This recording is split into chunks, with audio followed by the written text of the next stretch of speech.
औज़ुबिल्लाहिमिनश्शैतानिर्रजीम बिस्मिल्लाहिर्रहमानिर्रहीम।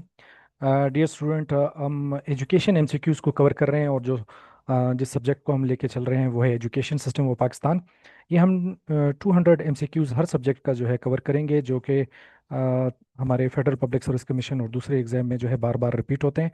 और ये एमसीक्यूज़ आपके लिए senior elementary school teacher, federal public service commission के जो लेक्चरर्स और टीचर्स के हवाले से जो एजुकेशन और पेडागोजी का पोर्शन होता है उसमें ये बड़े ज़रूरी हैं। और इसके अलावा एफजीआई जॉब्स और गेट सब्जेक्ट की तैयारी भी आप इससे कर सकते हैं।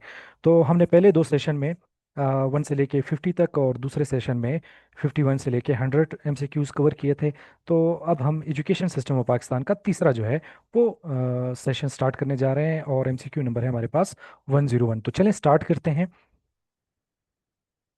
MCQ number 101।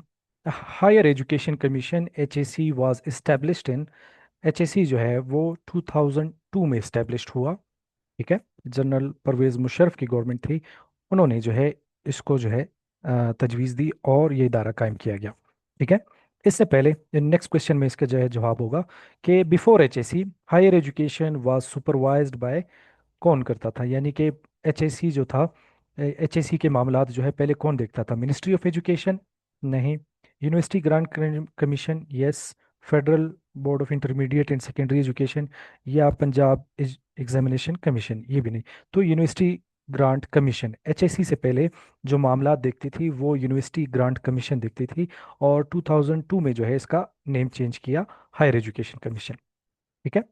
चलें जी, आते हैं नेक्स्ट MCQ पे। The main function of HAC is to conduct board exam? No. Regulate universities? Yes. Train school teacher? No. Manage primary school? No. तो हमारे पास HAC का काम क्या है कि वो यूनिवर्सिटी को कंट्रोल करती है और उनको रेगुलेट करती है, और इन यूनिवर्सिटीज़ को जो है पॉलिसी गाइडलाइंस जो है वो देती हैं कि आप इसको इम्प्लीमेंट करें। तो HAC का जो डायरेक्ट लिंक है वो यूनिवर्सिटीज़ रेगुलेशन की तरफ है। ठीक है। चलिए जी, नेक्स्ट MCQs की तरफ चलते हैं। अच्छा, university grant commission UGC was established in 1974 में जो है ये इस्टेब्लिश हुआ। 1972 में इसकी तजवीज़ दी गई थी एजुकेशन पॉलिसी में कि एक इदारा बनना चाहिए जो कि हमारे पास यूनिवर्सिटीज़ को जो है वो देखे, मामलात उसको देखे। तो 1974 की 1972 की एजुकेशन पॉलिसी में इसकी रिकमेंडेशन दी गई थी, और 1974 में जो है ये इदारा कायम किया गया। ठीक है। अच्छा जी। तो अच्छा, इसमें हमारे पास एक और भी इंफॉर्मेशन आपसे शेयर करूं। जैसे हमने यूनिवर्सिटी ग्रांट कमीशन का कहा, ये तो पुराना नाम है, और इसका नया नाम जो है वो HAC है, हायर एजुकेशन कमीशन। इसी तरह जो अल्लामा इकबाल ओपन यूनिवर्सिटी जो अभी मौजूदा है, इसका पुराना नाम जो है वो पीपल्स यूनिवर्सिटी था। वो भी 1974 की पॉलिसी में बताया गया है, तो उसका नाम जो था वो पीपल्स यूनिवर्सिटी था, जो बाद में चेंज करके अल्लामा इकबाल ओपन यूनिवर्सिटी रख दिया गया। ठीक है। अच्छा जी। MCQ number 105। Pakistan engineering council PAC regulates. जाहिर है ये नाम से हमारे पास इंजीनियरिंग आ गया, तो ये किस चीज़ को रेगुलेट करेगी? इंजीनियरिंग एजुकेशन को रेगुलेट करेगी। ठीक है। अच्छा जी, पाकिस्तान मेडिकल कमीशन PMC। तो जाहिर है इसमें नाम हमारे पास मेडिकल का आ गया, तो ये किस चीज़ को रेगुलेट करेगी? मेडिकल एजुकेशन को रेगुलेट करेगी। ठीक है। चलें जी, नेक्स्ट MCQs पे चलते हैं। 107। Technical education in Pakistan is supervised by higher education commission? No. ठीक है। Federal board of intermediate and secondary education? No. University grant commission? No. तो ये हमारे पास आता है टेफ्टा। ठीक है। TEVTA। सही है। अच्छा जी, नेक्स्ट हमारे पास MCQs है। Taffeta operate mainly eight. तो जो टेफ्टा है, जिसमें हमारे पास मुख्तलिफ टेक्निकल ट्रेनिंग सेंटर जो TTC है, ये नाम बड़ा इसमें मशहूर होता है, हर प्रोविंस में ये काम हो रहा होता है। ठीक है। तो क्या वो फेडरल लेवल पे जो है काम करती है? नहीं। प्रोविंशियल लेवल पे काम करती है? यस। इंटरनेशनल लेवल पे नहीं, डिस्ट्रिक्ट लेवल पे नहीं। तो जो हमारे पास मेनली जो टेक्निकल ट्रेनिंग सेंटर्स हैं, जो कि ज़्यादातर कैपिटल में जो है, हर सूबे के कैपिटल में वाक़ हैं, तो वो प्रोविंशियल लेवल पे ऑपरेट करती है। अच्छा जी, नेक्स्ट क्वेश्चन है हमारे पास। The main objective of taffeta. तो टेफ्टा TEVTA है, तो लिहाजा ये हमारे पास क्या है कि प्रोफेशनल और टेक्निकल और स्किल वर्क पे काम करती है। तो लिहाजा ये एकेडमिक रिसर्च पे नहीं होगा, ये स्किल डेवलपमेंट पे काम करती होगी। ठीक है। तो बाकी ऑप्शन इसके नहीं होंगे, स्किल डेवलपमेंट पे ये काम करती है। ठीक है। चलिए जी, आगे चलते हैं।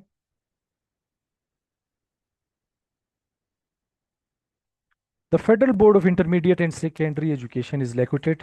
अब हमारे पास नाम से जब फेडरल आ जाता है तो ये ऑटोमेटिकली हमारे पास पता चल जाएगा कि ये फेडरल है, तो ये इस्लामाबाद में है, ठीक है। अच्छा जी, board of intermediate and secondary education are responsible for. तो जो हमारे पास जितने भी बोर्ड्स हैं, ठीक है, वो किस चीज़ के लिए, करिकुलम के लिए करते हैं? नहीं। तो वो एग्जामिनेशन कंडक्ट करते हैं, ठीक है ना। पॉलिसी ना टीचर रिक्रूटमेंट उनका काम है। उनका काम है एग्जामिनेशन कंडक्ट करना, 9th 10th और फर्स्ट ईयर सेकेंड ईयर का कंडक्ट करना। असेसमेंट का काम जो है वो board of intermediate and secondary education का है।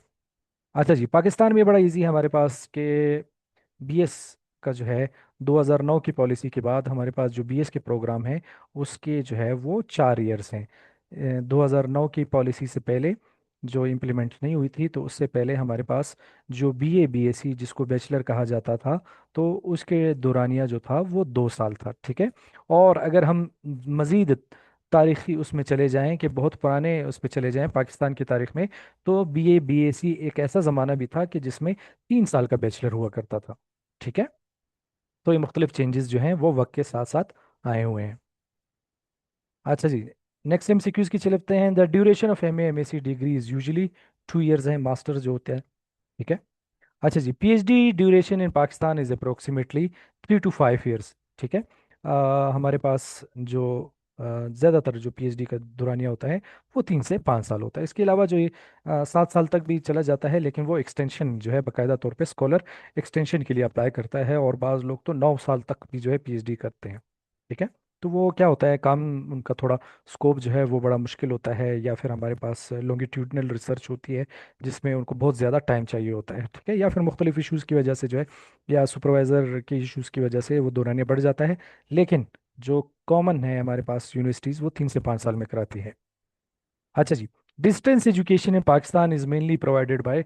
वो फासलाती निज़ाम के ज़रिए पढ़ाना, यानी कि आप अपने घर में बैठे हैं, ना आपको टीचर की ज़रूरत है ना आपको क्लासरूम की ज़रूरत है, तो आपको बड़ा ख़त व किताबत या ऑनलाइन के ज़रिए जो है एजुकेशन जो है वो प्रोवाइड करती है। वो आपके पास वर्चुअल यूनिवर्सिटी और अल्लामा इकबाल ओपन यूनिवर्सिटी जो है वो कराती है, ठीक है। चलिए जी, आगे चलते हैं अभी। नेक्स्ट एमसीक्यूज है हमारे पास। Allama Iqbal Open University is also known for.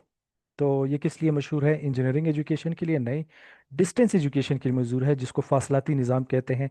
Medical के लिए भी नहीं और मिलिट्री ट्रेनिंग के लिए भी नहीं। तो डिस्टेंस एजुकेशन जो है वो आपके पास जो है अल्लामा इकबाल ओपन यूनिवर्सिटी फ्राहम करती है। अच्छा जी, Allama Iqbal Open University was establish in 1974, ठीक है। 1972 में इसकी तजवीज़ दी गई थी। और जैसे मैंने आपको पहले स्लाइड में बताया कि इसका पुराना नाम जो था वो Pakistan peoples party, sorry peoples university रखा गया था, और बाद में इसको चेंज करके अल्लामा इकबाल ओपन यूनिवर्सिटी रखा गया। अच्छा जी, ये तो हम इसको कवर कर चुके हैं, ये आपकी रिवीजन हो रही है कि एचएससी हायर एजुकेशन कमीशन का पुराना नाम क्या था? यूनिवर्सिटी ग्रांट कमीशन था, ठीक है स्टूडेंट्स। चलें जी, आगे चलते हैं।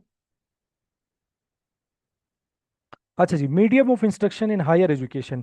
हायर एजुकेशन है जो मिसाल के तौर पे यूनिवर्सिटीज़ में जो ज़्यादातर हमारे पास जो मीडियम यूज़ होता है वो हमारे पास इंग्लिश है, ठीक है। उर्दू जो है वो मैट्रिक और 9 10 तक है, लेकिन हायर एजुकेशन में जाके फिर उर्दू का स्कोप रुक जाता है। इसी तरह अरबिक और पर्शियन तो है नहीं, ये इंग्लिश है हमारे पास, ठीक है। अच्छा जी, फिर हमारे पास Pakistan spend approximately what percent of GDP. Pakistan कितने परसेंट अपने जीडीपी का मुनाफे का जो है वो एजुकेशन पे खर्च करता है? तो यहाँ पे देखिए, मैंने यहाँ पे ए और बी दोनों पे जो है टिक किया है, वो इस वजह से मैं ज़रा आपको समझाऊं कि ये हमारे पास फ्लक्चुएट करता है। 0.8 भी रहा है। अभी अगर हम दौरानिया निकालें 10 से 12 साल का एवरेज, तो 0.8 से लेके हमारे पास 2 पॉइंट समथिंग जो है वो जो है ये खर्च कर रहा है, ठीक है, एजुकेशन पे। तो लिहाजा अब यहाँ पे देखें कि ये तो जाहिर है आपके पास एग्जाम है तो इस तरह नहीं आएगा, मैंने आपको सिर्फ समझाने के लिए और भी दो ऑप्शन किए। अब देखें ये 2.5 जब आ गया, ठीक है, तो वो इसमें भी, और 0.8, तो ये रेंज ए में भी लाई कर रही है और बी में भी लाई कर रही है, ठीक है। तो अगर आपके पास इस तरह आ जाता है तो फिर आप क्या करेंगे? तो फिर आप 2 to 3% जो है उस पर क्लिक करेंगे। अगर आपके पास सेम यही ऑप्शन आते हैं, फिर 2 से लेके 3% तक आप उस पर क्लिक करेंगे, नहीं तो आप 1 to 2% जो है, अगर आपके पास 2 से 3 वाला ऑप्शन नहीं था फिर आप 1 पे करेंगे, ठीक है।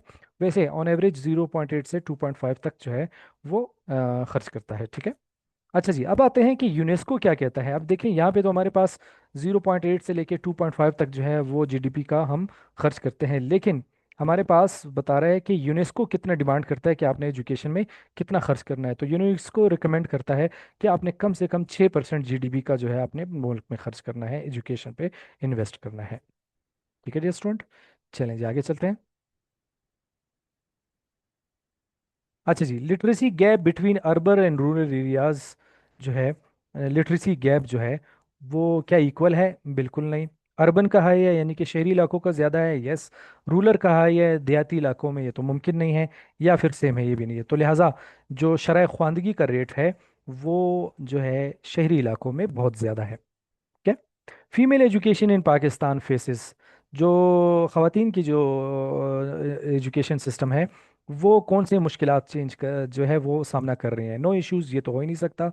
कल्चरल बैरियर्स हैं, क्योंकि ज़्यादातर हमारे पास जो फीमेल एजुकेशन सिस्टम है वहाँ पे बेटियों को नहीं पढ़ाया जाता। और इसके अलावा जो है जैसे जैसे एजुकेशन आगे जाती है, प्राइमरी के बाद ये रेशियो और कम हो जाती है, मिडिल के बाद और स्कूल के बाद और कॉलेज और यूनिवर्सिटी में तो बहुत कम जो है वो टर्नओवर होता है। ठीक है, और फंडिंग भी नहीं है, आई लिटरेसी रेट भी नहीं है। तो इसका आंसर है कल्चरल बैरियर्स।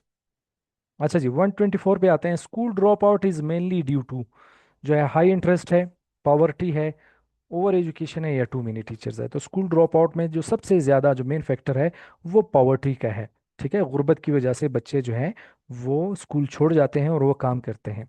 ठीक है, चलिए जी आगे चलते हैं। अच्छा जी, 125, एजुकेशन सिस्टम सफ़र फ्रॉम, जो एजुकेशन सिस्टम को जो सबसे ज़्यादा जो है वो मुश्किलात का सामना है, वो इक्वल डिस्ट्रीब्यूशन पे है? नहीं। इनइक्वलिटी पे है, गैर बराबरी है। किसी जगह पे बहुत ज़्यादा इन्वेस्टमेंट हो रही है, किसी जगह पे नहीं हो रही है। किसी स्कूल को बहुत ज़्यादा फंड मिल रहे हैं, किसी स्कूल पे नहीं है। किसी शहर में बहुत ज़्यादा फंड्स का इस्तेमाल हो रहा है और किसी जगह पे नहीं है। ठीक है, तो इसका आंसर हमारे पास होगा इनइक्वलिटी। ठीक है, चलें जी, 126 पे आते हैं हमारे पास। Curriculum revision in Pakistan is, जो करिकुलम का रिवीजन है यानी कि करिकुलम निसाब साजी जो है वो अपडेट होती है या उसको देखा जाता है, नेवर डन तो नहीं है क्योंकि ये हमेशा होती रहती है। पेरिडिक है, डेली बेसिस पे भी नहीं है, रैंडम पे भी नहीं है कि कभी 5 साल बाद हो रही है कभी 25 साल बाद हो रही है। तो ये पेरिडिक है, जो है एक मखसूस टाइम के बाद जो है वो करिकुलम को रिवाइज किया जाता है। अच्छा जी, नेक्स्ट क्वेश्चन पे चलते हैं। एग्जामिनेशन सिस्टम इज मोस्टली, जो हमारा एजुकेशन सिस्टम है उस पे सबसे ज़्यादा तनकीद क्या की जाती है? कंसेप्ट बेस्ड है? नहीं। आप अपने क्वेश्चन पेपर उठा के देख लेते हैं, आप मैट्रिक और एफ ए सी के जो है किसी भी बोर्ड के आप पेपर उठा लें, तो वो कंसेप्ट बेस्ड नहीं होते हैं, स्किल बेस्ड नहीं होते हैं, प्रैक्टिकल बेस्ड नहीं होते हैं, वो मेमोरी बेस्ड होते हैं। ज़्यादातर डेफिनेशन आ रहे होते हैं या फिर ज़्यादातर जो किताब का कंटेंट है वही आपसे पूछा जाता है। तो हमारा एग्जामिनेशन सिस्टम पे बहुत ज़्यादा जो तनकीद होती है वो ये होती है कि रट्टे को फ़रोग दिया जा रहा है और मेमोरी बेस्ड है। ठीक है, चलिए जी आगे चलते हैं। अच्छा जी, MCQ number 128, one major criticism of education is, एक जो सबसे बड़ा क्रिटिसिज्म किया जाता है हमारे एजुकेशन पे वो क्या है? बहुत ज़्यादा प्रैक्टिकल है? नहीं। रोट लर्निंग है, रट्टा ज़्यादा हो रहा है? यस। ओवर क्रिएटिविटी है? नहीं। एग्जाम कम लिए जा रहे हैं? ये भी नहीं है। तो हमारे पास जो एक सबसे बड़ी क्रिटिसिज्म हो रही है वो यही हो रही है कि रोट लर्निंग ज़्यादा है। ठीक है, चलें जी, public private education gap is हमारे पास कितना है? स्मॉल है? नहीं। मॉडरेट है? नहीं। नन है? नहीं। लार्ज है। पब्लिक और प्राइवेट में अब भी बहुत गैप है। गवर्नमेंट स्कूलों की तादाद, कॉलेजेस की तादाद बहुत ज़्यादा है और प्राइवेट कॉलेजेस और यूनिवर्सिटीज़ बहुत कम है। और ये गैप जब ज़्यादा होता है तो फिर जो है एजुकेशन सिस्टम इतना फलता फूलता नहीं है। तो जितना ये एजुकेशन कम होगा, गैप कम होगा, उसमें उतना ही ज़्यादा कंपटीशन होगा। ठीक है, तो जब कंपटीशन ज़्यादा होता है तो फिर क्वालिटी जो है वो इम्प्रूव होती है एजुकेशन की। अच्छा जी आगे चलते हैं। प्राइवेट स्कूल मेनली प्रोवाइड, जो बच्चे जो वालदेन हैं वो प्राइवेट स्कूल में बच्चों को क्यों दाखिल कराते हैं? यही दाखिल कराते हैं कि उसमें फैसिलिटीज़ जो है वो बेहतरीन होती है और पढ़ाई अच्छी हो रही होती है। फ्री एजुकेशन तो मुमकिन नहीं है, एग्ज़ाम नहीं लिए जा रहे ये भी नहीं है, रिलीजियस ट्रेनिंग ये भी नहीं है, तो बेटर फैसिलिटीज़ जो है वो है। ठीक है, तो अब चूंकि मैंने कहा ना कि ये हमारे जो है वो शुरुआती दौर के जो है एमसीक्यूज़ हैं, तो आप जब 3 4 सेशन ले लेंगे फिर जो हमारे पास ये एमसीक्यूज़ हैं इनको फिर मैं बारी बारी मोस्ट कॉम्प्लिकेटेड बनाता जाऊंगा, ताकि आप लोगों को वक्त के साथ साथ जो है वो इजी टू जो है वो डिफ़िकल्ट की तरफ हम जाया जा सके। ठीक है, तो अभी आपको जो है इसके एमसीक्यूज़ के जो डिस्ट्रक्टर्स हैं, इसको डिस्ट्रक्टर्स कहते हैं रेस्टोरेंट, ये जो नहीं ABCD। ठीक है, इसको डिस्ट्रक्टर्स कहते हैं। और ये डिस्ट्रक्टर्स जो है वो बड़े इजी हमने रखे हैं तो वक्त के साथ साथ हम इसको और मुश्किल बनाते जाएंगे ताकि आप फिर जो है अच्छी से और जो है वो ट्रेन हो सके। चलें जी आगे चलते हैं। जी नेक्स्ट एक्सक्यूज है हमारे पास। गवर्नमेंट स्कूलों में जो सबसे ज़्यादा मसला क्या है? और फंडिंग है? नहीं। टीचर ज़्यादा है? नहीं। फीसें ज़्यादा है? नहीं। तो हमारे पास क्वालिटी इश्यूज हैं कि बच्चा पढ़ रहा होता है, पूरा साल पढ़ता है, लेकिन उसकी जो है वो ग्रोथ नहीं हो रही होती, या फिर जो वो पढ़ाई कर रहा होता है वो चीज़ें उसको नहीं आ रही होती, असेसमेंट भी नहीं हो रही होती। तो ये चीज़ें हैं। अच्छा जी, टेक्निकल एजुकेशन डिमांड। जो अब पाकिस्तान में जो टेक्निकल एजुकेशन है उसकी डिमांड बढ़ रही है, कम हो रही है, क्या हो रही है? तो डिक्रीज हो रही है? नहीं है, इसका आंसर नहीं है, बढ़ रही है। कांस्टेंट और नन भी नहीं है, क्योंकि अब आपने देखा होगा टेक्निकल ट्रेनिंग सेंटर्स हैं या दूसरे जो हमारे पास इदारे हैं, वो टेक्निकल एजुकेशन प्रोवाइड कर रहे हैं, और उनमें एडमिशन का जो रुझान है वो बहुत ज़्यादा जो है तेज़ी की तरफ ऊपर जा रहा है। अच्छा जी, स्किल बेस्ड एजुकेशन जो है वो किस चीज़ के लिए इंपॉर्टेंट है? ये देखिए कंसेप्चुअल क्वेश्चन है कि जाहिर है कि लाइफ लॉन्ग लर्निंग या स्किल बेस्ड एजुकेशन है वो एक रोज़गार के लिए है, रोज़गार के लिए नहीं है कि सरकारी मुलाजमत। ठीक है। तो उससे ये हो जाता है कि आप अपना छोटा मोटा सेटअप और कारोबार जो है वो खोल सकते हैं। चलिए आगे चलते हैं। अच्छा जी, education policies aim to improve. जो एजुकेशन पॉलिसीज होती हैं उनका सबसे बड़ा मकसद क्या होता है कि वो क्या चीज़ बेहतर करते हैं? एग्जाम नहीं, एग्जाम फोकस जो है वो बोर्ड ऑफिस का काम है। Balochistan board of intermediate education, Punjab board of intermediate education, Sindh board of intermediate education. तो ये एग्जाम जो है उनका डिमांड है। असेसमेंट, ये असेसमेंट भी जो है वो जो है board of intermediate in education करते हैं, स्पोर्ट्स भी नहीं है।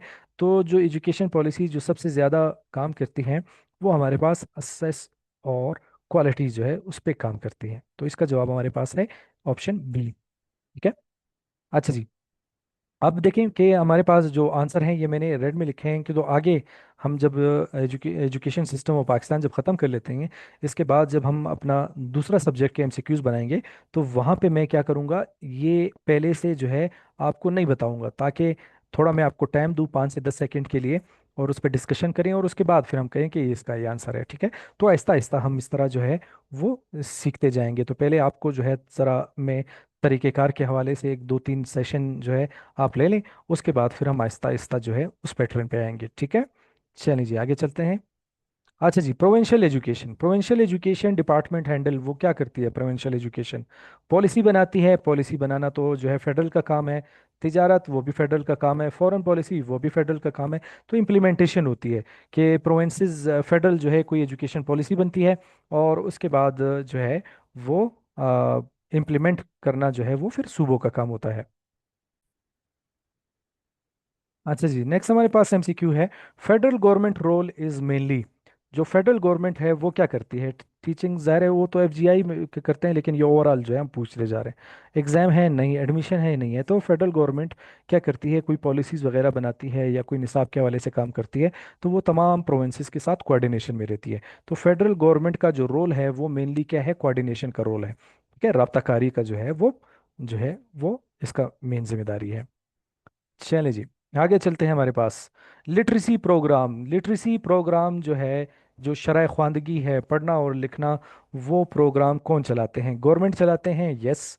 एनजीओ चलाते हैं? यस। तो चूंकि हमारे पास दोनों आंसर आ गए हैं, तो इस पे हमारे पास सी आ जाएगा कि बोथ, तो गवर्नमेंट और एनजीओ दोनों जो है लिटरेसी प्रोग्राम चलाती हैं। ठीक है। बहुत ऐसी सारी एनजीओ हैं जो कि लिटरेसी प्रोग्राम के हवाले से गवर्नमेंट की बाकायदा सपोर्ट करती है, मदद करती है।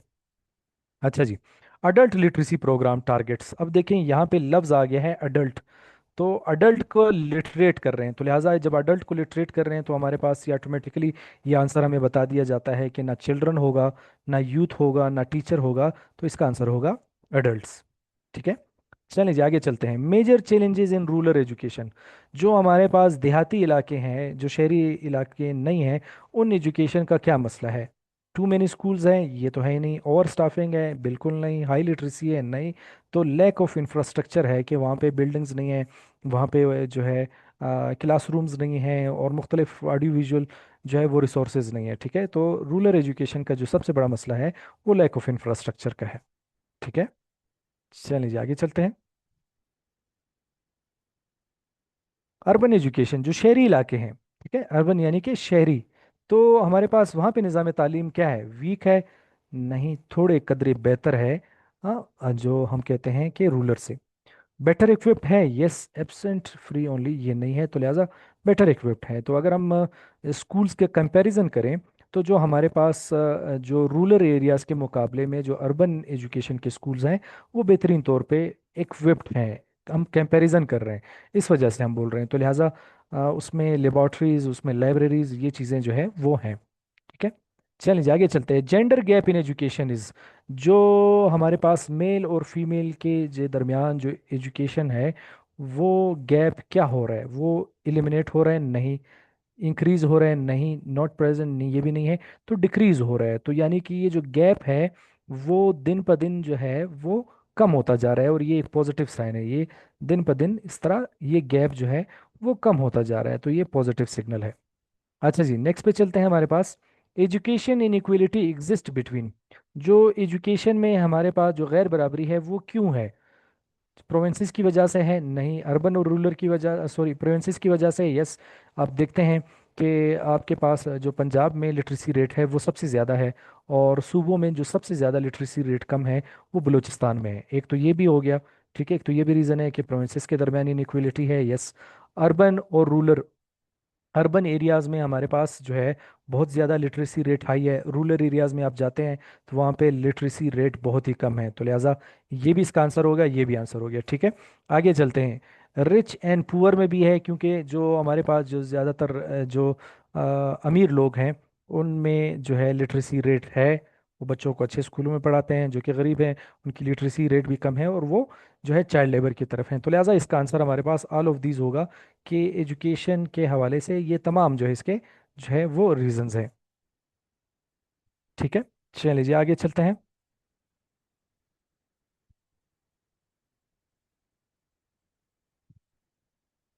अच्छा जी, स्कूल अटेंडेंस इश्यूज, जो स्कूल अटेंडेंस इशू है कि क्या बच्चे जो है वो रोज़ाना आते हैं, नहीं आते हैं, क्या ये एक इशू है भी या नहीं इशू? तो ये आंसर हमारे पास नहीं है। माइनर इशू बिल्कुल नहीं है, सॉल्व भी नहीं है। तो लिहाजा मेजर इशू है कि बच्चे बहुत ज़्यादा छुट्टियां करते हैं। छुट्टियां किस वजह से करते हैं? कि मुख्तलिफ बीमारियों की वजह से करते हैं, या फिर हमारे पास जो टीचिंग स्ट्रेटजीज़ हैं वो इतने इफ़ेक्टिव नहीं है, या फिर पनिशमेंट का बहुत ज़्यादा यूज़ हो रहा है, जिस्मानी सज़ा का बहुत ज़्यादा यूज़ हो रहा है। तो बच्चे उस डर की वजह से भी जिस दिन टेस्ट होता है या कोई जो है एक्टिविटी हो रही होती है तो उस दिन नहीं होते, या फिर टीचर की हार्श बिहेवियर की वजह से जो है वो जो है छोड़ जाते हैं। तो हमारे पास स्कूल अटेंडेंस जो है वो मेजर इशू है। ठीक है। अच्छा जी, टीचर शॉर्टेजेस, क्या हमारे जो है स्कूलों में टीचर शॉर्टेज है? बिल्कुल है, क्योंकि हमारे पास कुछ ऐसे स्कूल हैं कि वो, बल्कि अक्सरियत ऐसे स्कूल हैं कि जहाँ पे टीचर शॉर्टेज का सामना है। अच्छा जी, टीचर एब्सेंटेरिज्म, क्या ये वाकई जो है क्या टीचर एब्सेंटेरिज्म रेयर है? कभी कभी होता है कि टीचर कभी कभी एब्सेंट होते हैं? नहीं। नॉन एग्जिस्टेंट कभी भी ये नहीं हुआ? नहीं। टीचर एब्सेंटिज्म, क्या बिल्कुल ये मामला हल हो गया? नहीं।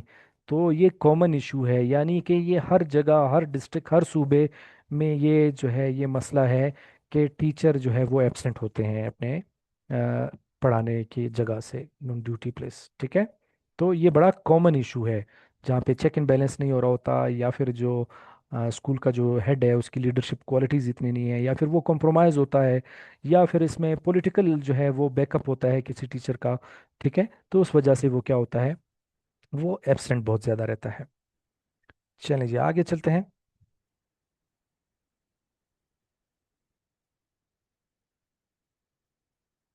अच्छा जी, एजुकेशन रिफॉर्म्स आर, एजुकेशन में जो बेहतरी आ रही है, जो इस पे काम हो रहा है, क्या वो रुक गया है? नहीं, ऑन गोइंग है, यस। कंप्लीट कभी भी नहीं होगा, ये याद रखें। ठीक है, और नॉट नीडेड भी नहीं है। एजुकेशन एक ऐसा प्रोसेस है जो कि साइक्लिकल प्रोसेस है, कंटिन्यूअस प्रोसेस है, यानी कि एक गोल चक्कर की तरह है जो कि चलता रहेगा। ठीक है, तो एजुकेशन रिफॉर्म्स जो है वो वक्त के साथ साथ बदलती रहती हैं। अच्छा जी, आईसीटी इन एजुकेशन, यानी कि information communication and technology. ICT stand for information communication and technology. यानी कि आईसीटी का एजुकेशन में इस्तेमाल क्या डिक्लाइन हो रहा है? नहीं, इंक्रीज हो रहा है। एब्सेंट भी नहीं है, इररेलेवेंट तो बिल्कुल भी नहीं है। ठीक है, तो इंक्रीज हो रहा है, और इस वजह से कि अब देखें, अब मैं जो यूज़ कर रहा हूँ ये भी आईसीटी का मैं यूज़ कर रहा हूँ एजुकेशन में।